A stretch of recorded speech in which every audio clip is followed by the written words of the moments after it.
clase de nuestro capítulo de bacteriología general porque no tuvimos el funcionamiento adecuado ese día. Entonces, hoy día voy a pasarles los conceptos generales y todos los nuevos conocimientos que se tienen actualmente sobre la bacteriología en general. Todos sabemos que la bacteriología, que es el estudio específico de las bacterias, tanto gram positivas como gram negativas, encierra uno de los adelantos más avanzados en la medicina humana y en la ciencia de la salud en general. Son ellas las que más están siendo estudiadas, las que más están siendo tomadas en cuenta como especímenes o agentes etiológicos directos de una determinada enfermedad o como oportunistas en muchas otras enfermedades. No obstante que los virus están entrando también a ese nivel de frecuencia, de importancia, sin embargo siguen siendo históricamente las bacterias uno de los primeros microorganismos en ser determinados, estudiados y en forma casi integral su asociación con todas las enfermedades del ser humano. Bien, entonces según la clase que ya lo tienen ustedes, vamos a dar algunas definiciones importantes antes de empezar a tratar sobre el punto que nos vamos a ocupar.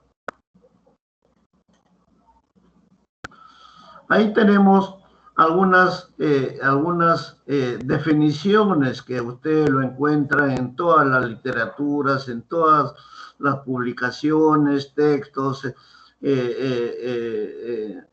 y diferentes manuscritos que tienen que ver con estos conceptos. Lo que es un microbio o microorganismo o agente etiológico, es decir, está cambiando de una serie de nombres de acuerdo a las características que ellos producen en el huésped. Entonces, estos microbios constituyen pues las diferentes formas microscópicas que hay en todo el planeta y que en unos casos actúan con una característica patógena benéfica y en otras que son la mayoría actúan con criterios, con acciones negativas para el ser humano. Esto es una diferencia en cuanto a una serie de características que lo veremos más adelante cuando nos ocupemos del estudio de los virus, de las bacterias, de los protozoarios, etc. La bacteria, por lo tanto, pues constituye un grupo muy importante microbiano que tiene que ver con todas las actividades ofensivas y también inofensivas, porque hay bacterias benéficas también para la flora microbiana, para la homeostasis de las diferentes estructuras orgánicas, para el equilibrio del medio ambiente, etcétera, etcétera. Y para muchas otras funciones, no solamente en la patología humana, sino en la patología vegetal, veterinaria y en muchos otros factores. Y esto conlleva pues a un término muy general que ustedes lo van a manejar permanentemente, sobre todo en la parte ya aplicativa del día a día con los pacientes, como es hablar ya permanentemente de una enfermedad infecciosa. Recuerden ustedes que en la vida humana, en el ser humano, el 94.5, 94.8% de todas las patologías que se producen en el ser humano son de etiología microbiana, viral, bacteriana, protozoarios, micoplasmas, etcétera, etcétera. Y un 4% y un poquito más constituyen las llamadas enfermedades no infecciosas, que no son sino disfunciones o alteraciones del organismo por causas netamente genéticas o traumáticas que tienen que ver que no tienen que ver con la participación de ningún agente microbiano.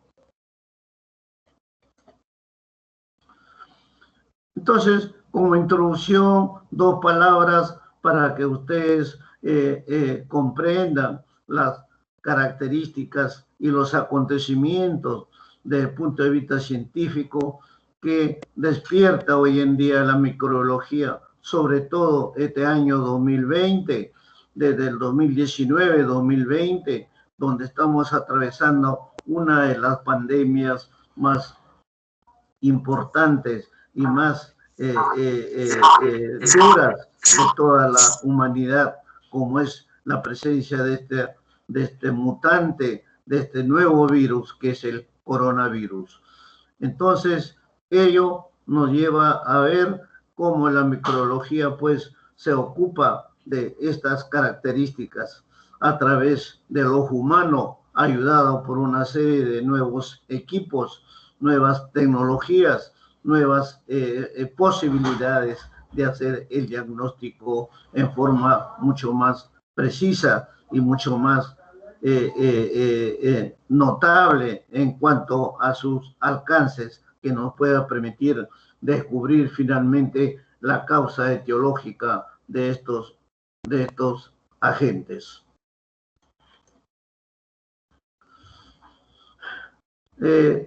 También hay un concepto paralelo que se está manejando en el mundo, no solamente la aparición de nuevas cepas de microorganismos o el reflotamiento o el repotenciamiento de muchos de ellos por causas que creemos que son el medio ambiente, el mundo climático que está cambiando, los hábitos alimenticios que están cambiando, las edades cronológicas de los seres humanos que están cambiando y toda una serie de factores que están permitiendo pues la aparición de otros conceptos. Las vacunas, que se tiene como un factor sumamente valioso en la prevención y en el reforzamiento de los diferentes conceptos inmunológicos del huésped.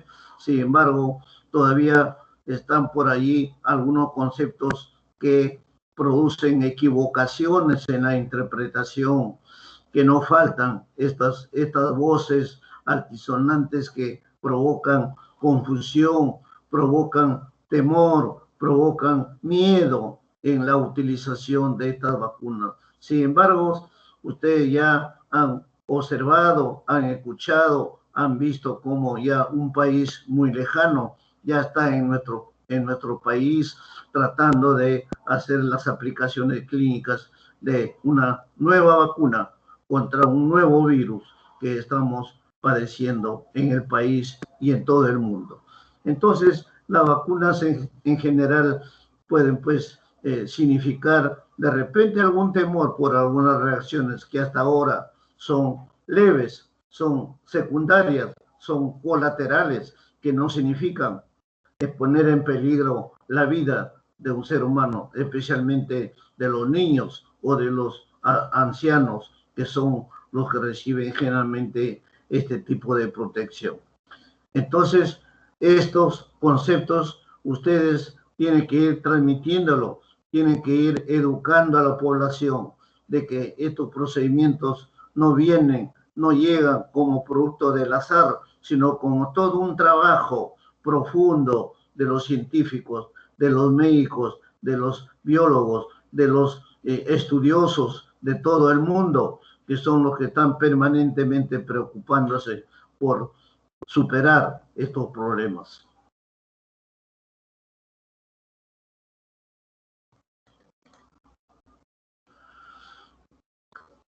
Estos microorganismos, por lo tanto, no son de ahora.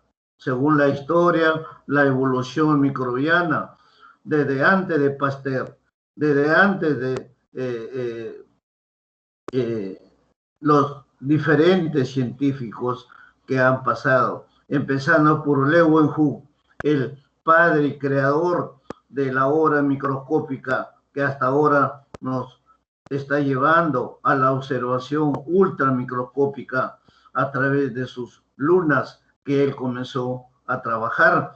Observó por primera vez en una gota, en un líquido, la presencia de una serie de movimientos de especies móviles que él le llamó animáculos en ese momento. A partir de ahí han sido entonces son nuestros aliados importantes, todas estas nueva industria que es la microscopía, no solamente la óptica, que todavía lo usamos en algunos países, sino la microscópica, la ultramicroscópica que estamos manejando en estos últimos años con el microscopio electrónico, etcétera. Entonces, todo ello nos está permitiendo ir avanzando, ir combatiendo, ir ganando de alguna forma la batalla, la guerra a estos microorganismos que son los que permanentemente conviven con la humanidad.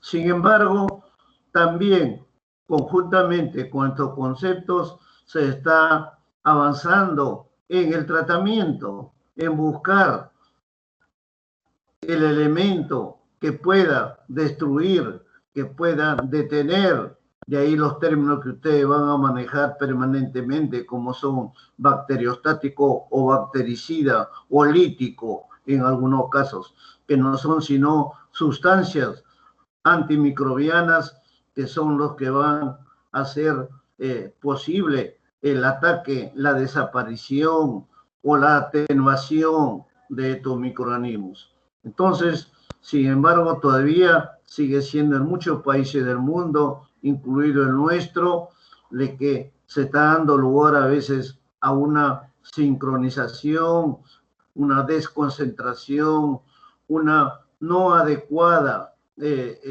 dosificación de estos antibióticos, de estos antimicrobianos, y que está generando a la vez cierta resistencia ya en muchas de estas bacterias. Ya tenemos las famosas 4 bacterias de mayor resistencia en el mundo, como son la Escherichia coli, el Staphylococcus aureus, la Klebsiella pneumoniae y la Pseudomonas aeruginosa, sobre todo a nivel intrahospitalario. Sin embargo, los científicos, la ciencia farmacológica también está trabajando para que esta resistencia no sea un factor irreversible en estos microorganismos y encontrar nuevos antibióticos, nuevas sustancias que nos permitan controlar estas actitudes microbianas. También no debemos olvidar que en el mundo está cambiando.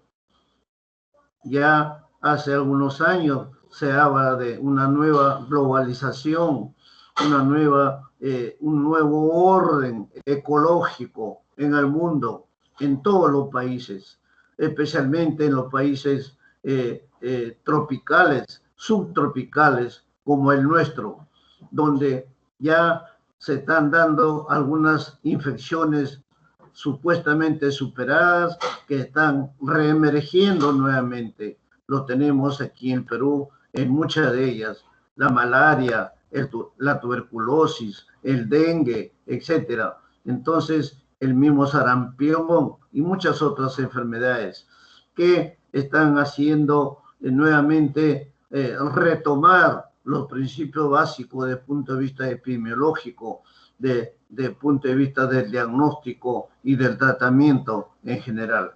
Por ello, tenemos pues que ser conscientes de que no es una solución ya definitiva, sino que está permanentemente enfrentada a los avances también de esta flora microbiana en el mundo.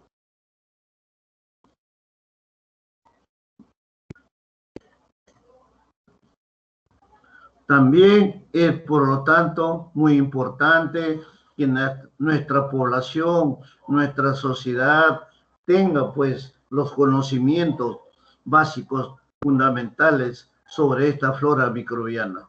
Y eso es lo que se llama la educación sanitaria, que el médico lo tiene que impartir, la enfermera, la obstetriz, es decir, todos los profesionales de la salud, es el ejército de primer nivel, son los que están en primera línea para no solamente prevenir, enfrentar, rehabilitar a los afectados por estos microorganismos, sino a transmitirles permanentemente los nuevos conocimientos, las nuevas tecnologías, los nuevos métodos de diagnóstico, los nuevos elementos de tratamiento, etcétera. Y con ello, pues, se estará haciendo para que nuestra población esté mejor informada, que conozcan los mejores protocolos para poder enfrentar con éxito estas distorsiones microbianas que se producen en el mundo. Entonces, el médico no está solamente en la obligación de impartir el conocimiento, el tratamiento, la dosificación, el diagnóstico, sino la educación. La educación sanitaria es parte fundamental para llevar a cabo las tareas de el campo de la salud pública.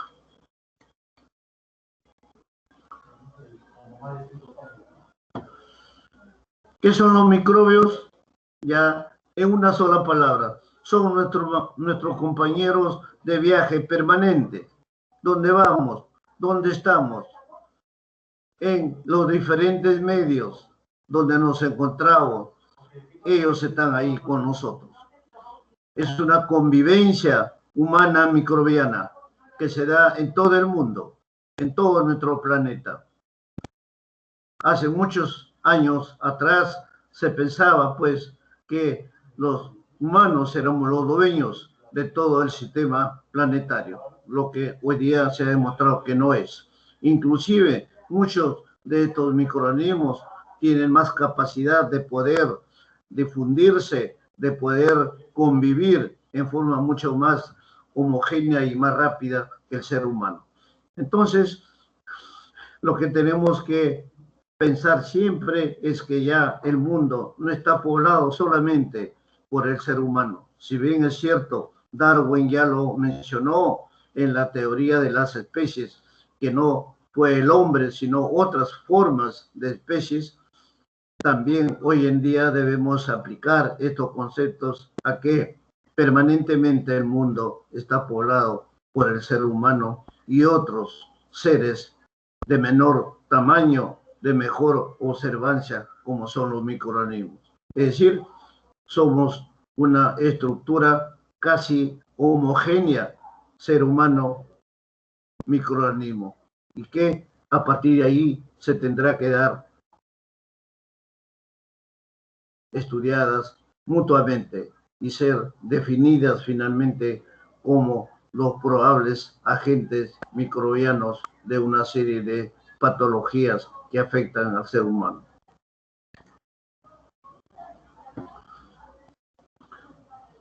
Otra de las características que nos vamos observando es que también las estructuras de estas bacterias, como dije al principio, que constituyen una de las estructuras más estudiadas y más antiguas, entre comillas, porque por ahí se postula que los virus son más antiguos que las bacterias. Sin embargo, hay más o menos cerca de 120.000 años que están por debajo de estas diferentes etapas, evoluciones de la Tierra, y que ya existían estos microorganismos, estas estructuras microbianas, y que podían pues ocupar no solamente espacios subterráneos, sino también en el exterior y en muchas otros ambientes. Y así hoy día tenemos de que un gran porcentaje, más o menos un 90% de estas bacterias, no solamente viven en el fondo de los océanos, en los espacios subterráneos sin luz, sin oxígeno, como vamos a ver más adelante, que ya tenemos hoy día el gran mundo de las bacterias anaeróbicas, así como las microanaeróbicas, las aeróbicas, etcétera, y que tienen que ver con la utilización, y muchas de ellas no lo necesitan, que son las anaeróbicas, y que constituyen un grupo importante en la patología, sobre todo gastrointestinal.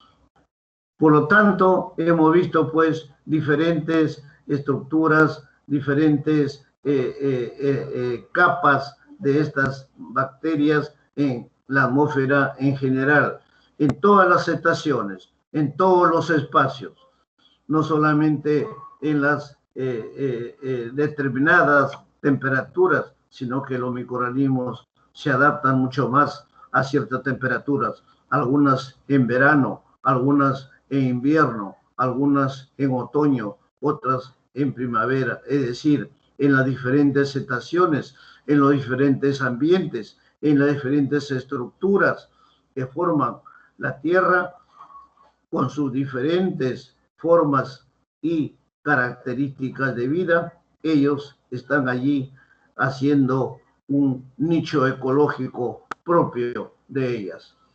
La ciencia está yendo a otros niveles aparte de la Tierra, que es Marte, y se tiene ya estudios para poder determinar si hay también vida microbiana ahí, si hay elementos que favorezcan esta población, y de esa manera ir extendiendo los conocimientos humanos a otros planetas.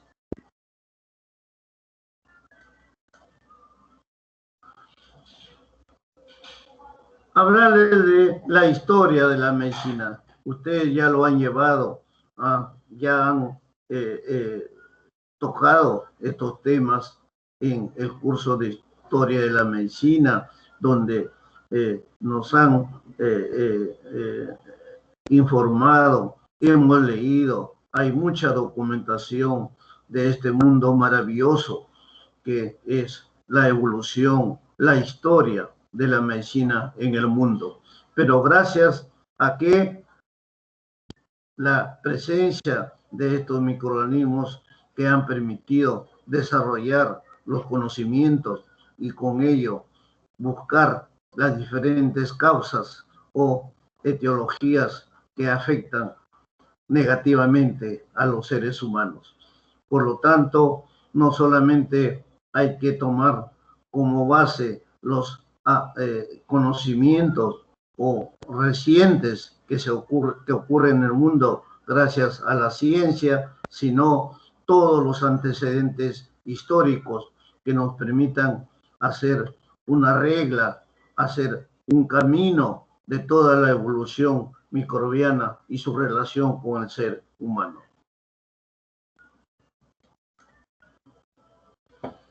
Todos estos procesos, entonces, repitiendo lo que les dije antes, que somos compañeros de viaje, compañeros en el camino con los microorganismos, es una convivencia que se está dando como fuente de inicio de toda una historia con los diferentes habitantes en el antepasado de la evolución de la Tierra y la evolución humana.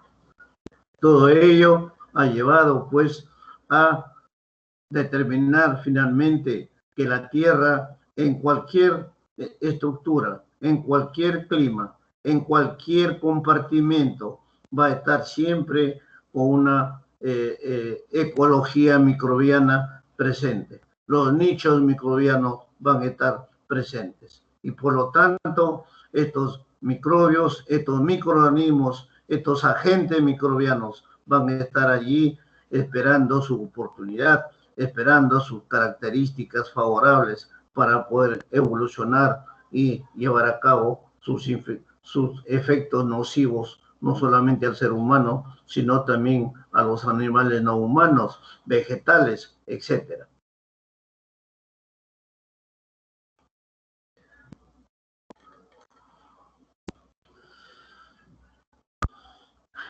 Entonces, a partir de toda esta complejidad del desarrollo del ser humano, se ha venido trabajando, se sigue trabajando. La ciencia va avanzando. Una de las características favorables de esta última pandemia que está ocurriendo en el mundo y en nuestro país con cierta mayor incidencia es que está permitiendo que se piense definitivamente que solamente la ciencia, los conocimientos científicos, los hombres que se dedican al estudio de estas características, de estas situaciones, sean los indicados a estar frente a ellos. Por lo tanto, el mundo necesita ciencia, el mundo necesita científicos y los médicos y todos los profesionales de la salud son los que tienen que estar al frente.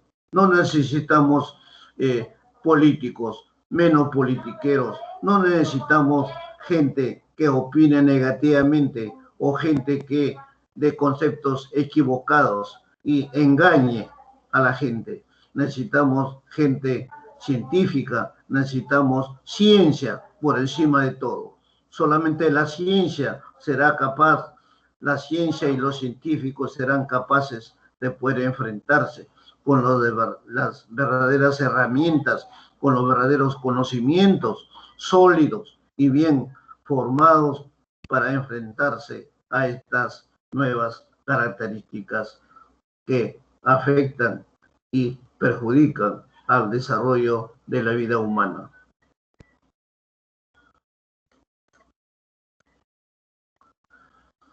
Acá tiene un cuadrito que les he puesto para que ustedes más o menos tengan una idea de lo que existe como diferencias entre un virus y una bacteria, por ejemplo.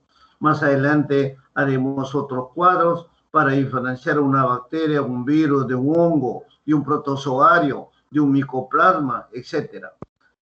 Aquí tenemos, por ejemplo, por el lado izquierdo, la característica de los virus, miren ustedes, y por la derecha, las características de las bacterias. En pocas palabras, los virus son pues parásitos obligados intracelularmente. Ellos no pueden desarrollarse in vitro, tienen que tener una célula viva a donde puedan penetrar y multiplicarse.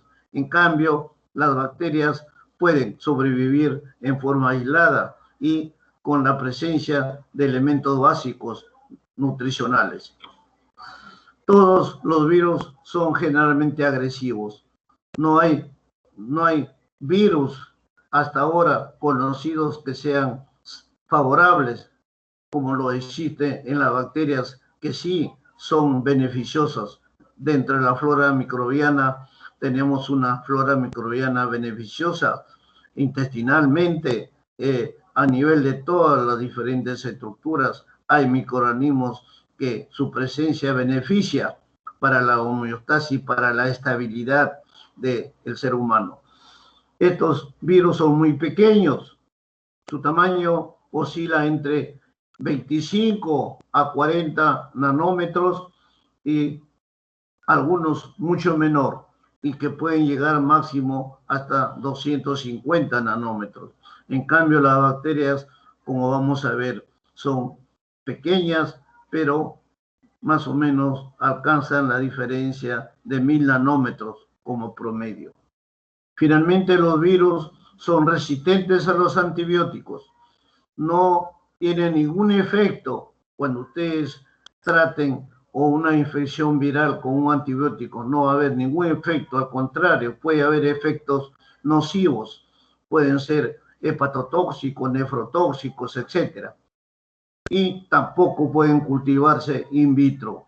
En cambio, frente a las bacterias, son la mayoría todavía sensibles a toda una serie de antibióticos, de antibacterianos en forma, y se pueden cultivar in vitro, básicamente.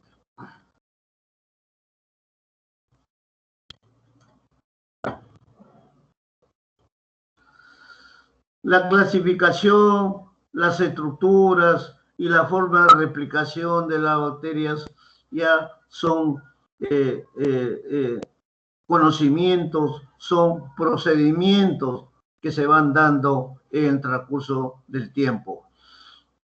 Sobre todo con la ayuda de nuevos equipos, no solamente microscopios, equipos mucho más sofisticados para poder medir, para poder estudiar sus estructuras.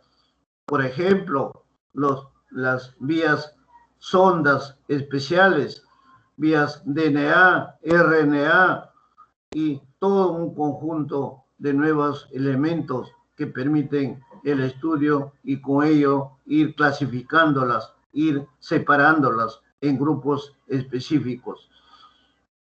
Lo que se hace, pues, gracias a la presencia de estos equipos, de estos elementos que nos van a permitir esos estudios. Con ello se va a poder clasificar de acuerdo a sus características, sus diferentes estructuras, por ejemplo, gran positiva, gran negativa, cada uno con sus estructuras importantes, su forma de replicación dentro del ser humano, de acuerdo a la característica de localización, de invasión, de toxicidad, de patogenicidad, de virulencia, etc.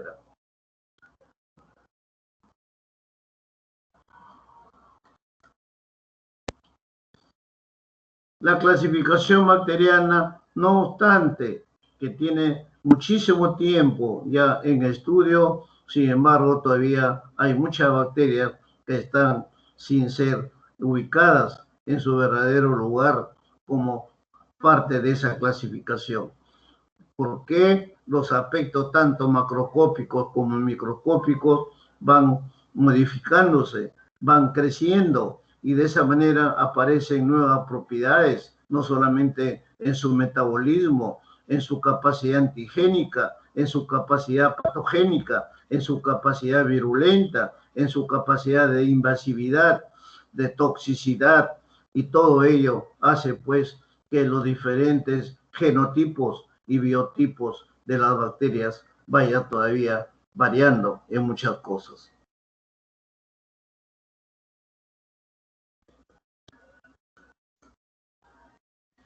Ahí tienen ustedes donde les he puesto dos esquemas para que ustedes puedan hacer una diferencia fundamental entre lo que es una procariota y una eucariota.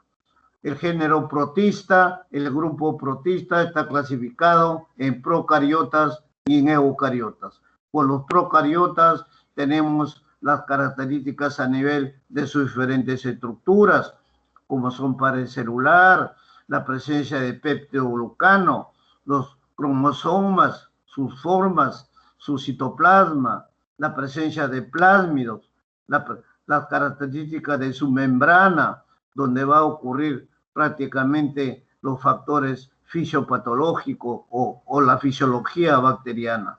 A nivel de los eucariotas hay algunas diferencias fundamentales, como la presencia de lisosomas, la presencia de factores a nivel de membrana nuclear, de membrana celular, del retículo endoplasmático, a nivel de núcleo, mitocondrias y todo un aparato que es complejo todavía, como es el aparato de Golgi.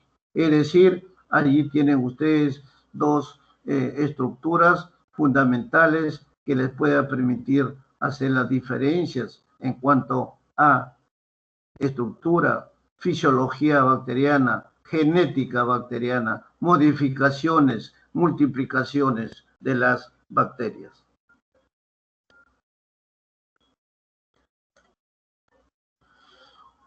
Aquí otro cuadrito para indicarles las diferentes o las principales características de los eucariotas y los procariotas que hemos señalado en el esquema anterior. Ahí tienen ustedes las principales características en cuanto a los grupos, en su estructura del núcleo, en su estructura de su citoplasma. Los eucariotas y los procariotas, como ustedes van a ver, tanto a nivel de su estructura del núcleo y su estructura del citoplasma, van a tener unas características notorias, importantes, diferentes, no solamente en la forma estructural en sí, sino también en sus diferentes formas de actuar y de responder frente a cualquiera de las aplicaciones o procedimientos que se aplique en contra de ellos. Esas estructuras las iremos viendo en el camino, en el capítulo de bacteriología especial, donde tocaremos uno por uno y cada uno señalaremos estas estructuras no solamente de su núcleo, sino también de su citoplasma, de su pared celular y todas sus estructuras anexas, como son pili, como son flagelos, como son diferentes componentes, esporas, etcétera, etcétera.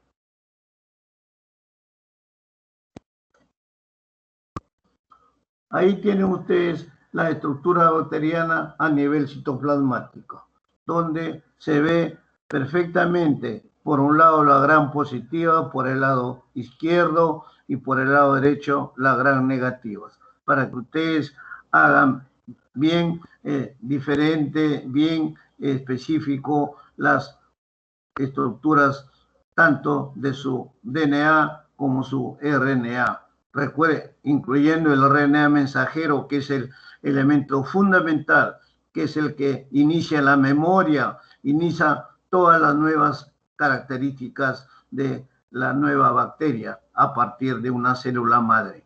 Los ribosomas, las proteínas y los diferentes metabolitos que varían en unos casos en concentraciones y en otros casos están ausentes.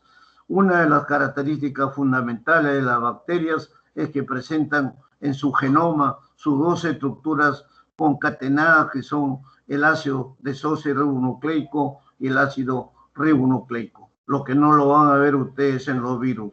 Los virus solamente tienen uno de ellos, o son RNA o son DNA. Y también algunas riquezas y algunas clamidias que tienen algunas de estas características. Por lo tanto, todas estas variantes van a depender de las características estructurales a nivel de citoplasma y las características también externas, morfológicas de la pared, sobre todo en los componentes de proteínas y de otras estructuras, lipoproteínas, etcétera.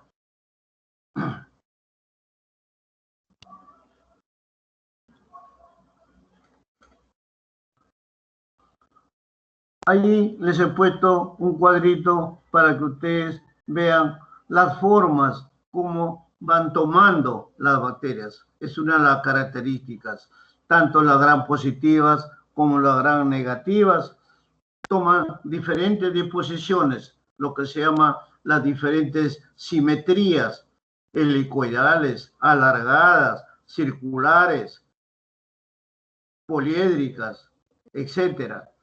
Es decir, cada uno, los estafilococos, por ejemplo, toman forma de racimo de uva, de ahí que signifique estafilé, racimo, ¿no? Por decir, otras toman la forma alargada, que son las formas basilares, otra forma en forma de cadena, que son los estreptococos, los diplococos en parejas, los tetracocos de 4 en 4, las acinas de 6 a 8, etcétera. Es decir, van tomando diferentes formas, diferentes estructuras, unas más grandes, otras más chicas, unas en forma de filamentos, otras en formas redondas, circulares, otras en forma de cocos, de micrococos, otras formas combinadas, etcétera, etcétera.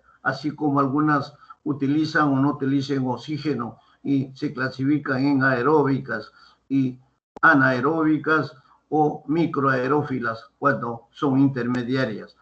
Todas estas características les he señalado acá en una forma muy estrecha, pero que en el transcurso de nuestra diferentes características de estudio en la bacteriología especial, tocaremos cada uno de ellos.